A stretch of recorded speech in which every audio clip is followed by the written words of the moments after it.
Welcome back, ladies and gentlemen. The Jaguar Health channel committed to discovering, developing, and commercializing plant-based prescription medicines for urgent global health needs. We always have the pleasure to be joined by Lisa, the Chief Executive Officer, who's going to help us dive into some recent news this week. Welcome back.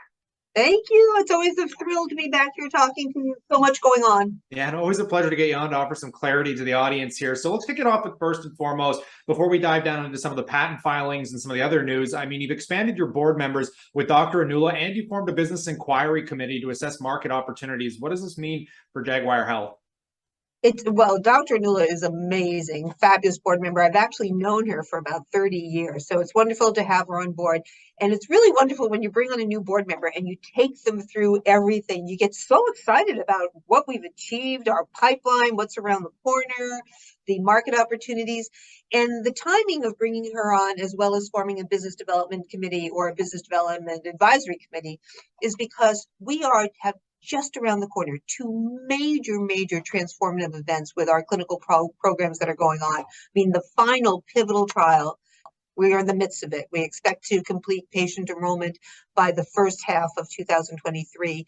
And then the short bowel syndrome published proof of concept that can actually lead to patients in Europe having the opportunity to be treated with that product and for us to be reimbursed, us, the collective us, meaning Jaguar as well as Napo Therapeutics.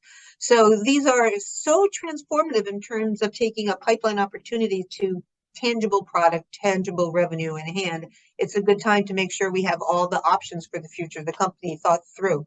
Yeah, that's incredibly pivotal, and I love hearing the excitement. And in relation to that chemotherapy-induced diarrhea trial there, you filed a patent for that as well. Do you want to just tell us what exactly is going on with that? Yeah, we have 146, might be 147 now, patents issued all around different formulations and methods of use of crofelemer. But I want to remind everybody that we are the only oral drug approved by the FDA under botanical guidance. And under botanical guidance, there's no practical pathway really by which a generic can be created. So we essentially have exclusivity forever. However, we do the full IP protection, and that's very important as you look at partners and collaborators and co-promoters in the pharmaceutical industry. Just to protect shareholders. And just to kind of finalize up here, I mean, there was a survey that came out there from Gallup that estimated nearly 30 million dog owners have experienced canine cancer. And I know this is also a segment of some of these, the drug pipelines. You want to just say how that relates and just reiterate a bit of that? Yeah, it's so fascinating as we've gotten into this canine cancer situation. The incidence is 5 to 6 times more the incidence of cancer in dogs. It's 5 to 6 times the incidence in humans. And such a critical factor for a dog owner to decide to treat their dog for cancer is the comfort of the dog and the comfort, the quality of life of the whole family. You don't want a dog that has lost control or is uncomfortable. But what is really important for me as a CEO when I'm out there speaking, I never, of course, talk about promotion or anything on the human side for cancer therapy related diarrhea because we don't have that indication yet.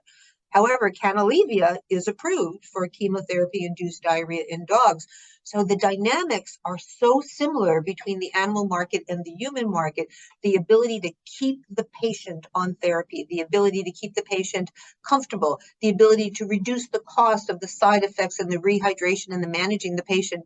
In this case, the patient is a dog, but remarkably similar to the human experience as well.